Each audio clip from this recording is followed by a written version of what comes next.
Hello guys, welcome back to a brand new video. This is a video where I'll be discussing how Donald Trump's impeachment will affect his campaigning and campaigning of others for the 2020 elections.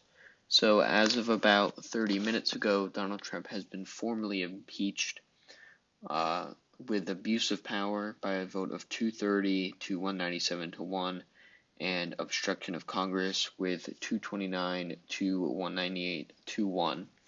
The one outlier vote was a president vote by Tulsi Gabbard. It was interesting how she didn't vote yes or no. I think it shows a lot about her character. You had two Democrats voting no. One of them was Jeff Van Drew, who is going to be switching to the Republican Party for New Jersey. And then you also had an independent voting yes, which was Justin Amash. He was part of the Republican Party, but was kicked out of the party after supporting impeachment. So here, this is all the news about the impeachment. Trump is considering this a victory.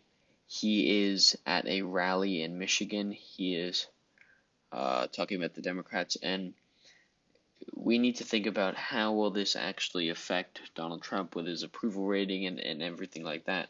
Since, see, if you go over here, you can see that the support for impeachment dipped from 52% to 46%. Now, keep in mind, Donald Trump won the election with 46% of the popular vote last time. So, even if up to 54% of the people would support his impeachment and removal, he could still win the election. So, going all the way down to 46% does not mean that these are good numbers for him, as it points out in here, but it means that the support for impeachment is dipping from what it is.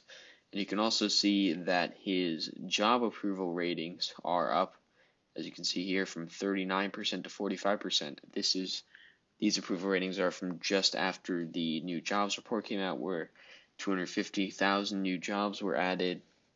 So that's what Trump's going to try and run on, the economy being in a very good position, and it's true. I think it's the smartest idea for him to run on. But then how is the impeachment going to help him? Is it going to help him? Is it going to hurt him? Now, these polls are before he was formally impeached, but now how he is formally impeached, will it actually change anything? Now, obviously, he isn't going to be convicted in the Senate. In the Senate trial, I believe he will be acquitted on a 49 to 51 vote. I believe that Joe Manchin and Doug Jones will both vote yes to convict him. And I also believe that Mitt Romney and Cory Gardner, Mitt Romney of Utah and Cory Gardner of Colorado in his vulnerable seat, are going to vote to convict the president. But that will not nearly be enough. That would be 18 seats short of the 67 votes in the Senate that they need to remove the president from office. So he can clearly state that the president is still going to be president for the 2020 election, but how will all of this affect him? So Democrats, you see here, another part of this, have outlined a list of congresspeople who are in vulnerable seats. You can see here many of them are in California, and then they're scattered throughout the rest of the country. But the thing about this is, see, this is the Cook Political Report House forecast. You see, the chances of the Republicans winning back the House are pretty small. They would have to win districts that are in very reliably solid blue areas, and they would have to have effectively a wave year like the Democrats did in 2018 to reverse the result of that 2018 election. But that does not mean that there aren't a lot of vulnerable Democratic seats. You see here we have 24 toss-up seats. Many of these, almost most of these, are controlled by Democrats. And you also have 19 lean seats, 19 likely seats. That means that there are many chances for the Republicans to pick up seats in this. This is about Trump's approval ratings, and this is how it will affect him. So if you look in swing states, here's Wisconsin. You can see that the impeachment hasn't really affected his approval numbers overall. See, these are the numbers for November. You've got -13 in Minnesota, -14 in Wisconsin, -14 in Michigan, and -7 in Pennsylvania. if you go back to September when this started, he's a -11, -11, -10, and -8. And then here, if you go to October, so they were probably at their worst in October. They've gotten a bit better since then with the job numbers and maybe even the impeachment.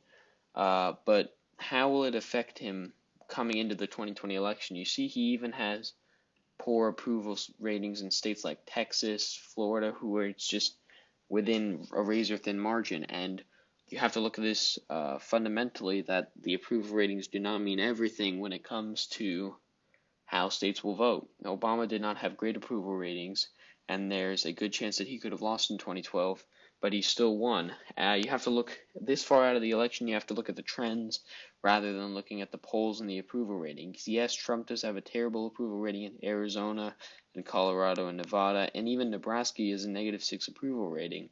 But that doesn't mean Trump's going to lose Nebraska. Trump will win Nebraska by a huge margin.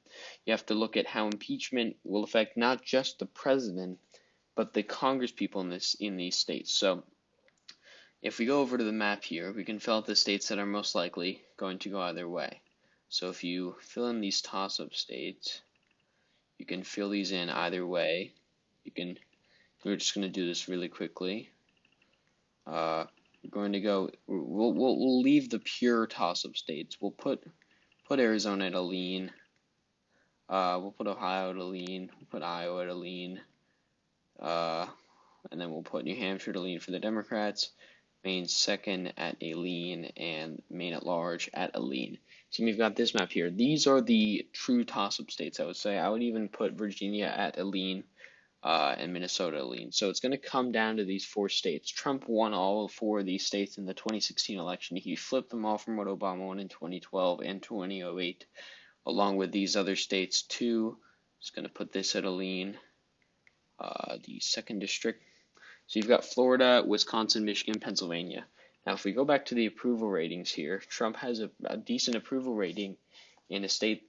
The approval ratings have improved since the 2016 election. So I think we can, well, it'll still be a very close election, but I still think we can put that in the tilt column for the Republicans.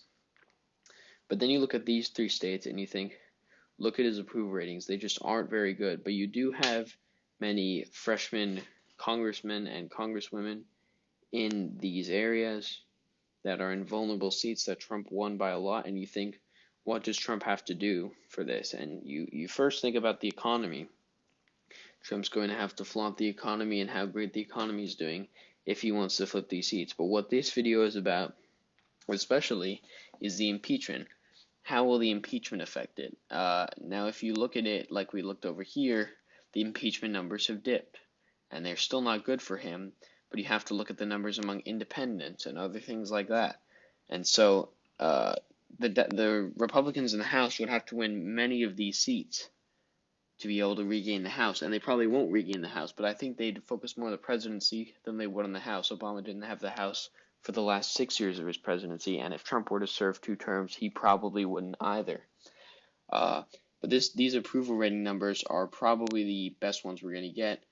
If you go over here, you can see the 10 most vulnerable Democrats here on the Cook Political Report, and you see many of these are Democratic districts, many of them in California and states where the wave that the Democrats had was very, very strong. And you just look at this very long list. You've got them in states like New Mexico, Nevada, California, New York, Pennsylvania, South Carolina, Texas.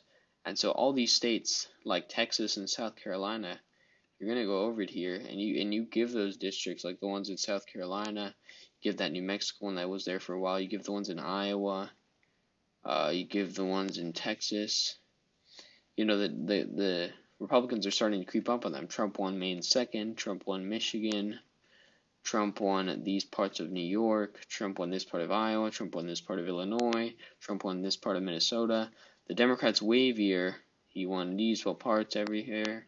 On this part of Oklahoma, the Democrats are already starting to creep up on these areas. He won this part too.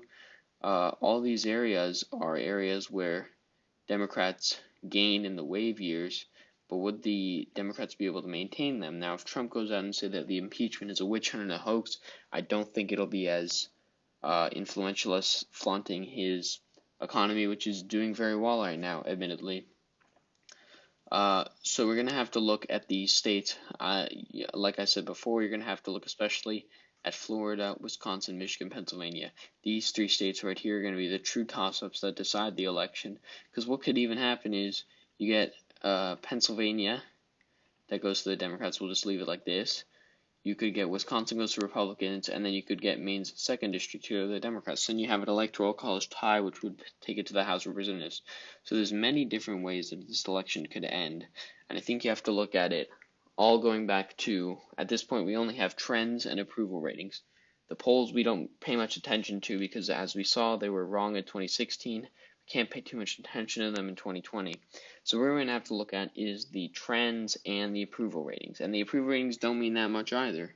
You know, Nebraska, a -6 approval rating doesn't actually mean that much for him. Same thing in Georgia and North Carolina and Arizona. These won't mean much for him in terms of approval rating, but they will in states like Wisconsin, Michigan, and Pennsylvania, along with the trends.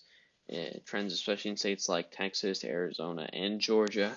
So you're going to have to see how this all affects him. This, regardless of your political views, you have to admit this is a historic time for the country. For just the third time in American history, a president has been impeached. That president is now Donald Trump. Whether you think he should have been impeached or not, it is happening. There is going to be a Senate trial. He is going to be acquitted. And in the 2020 election, it is going to come down to these 3 states. These 4 states, even.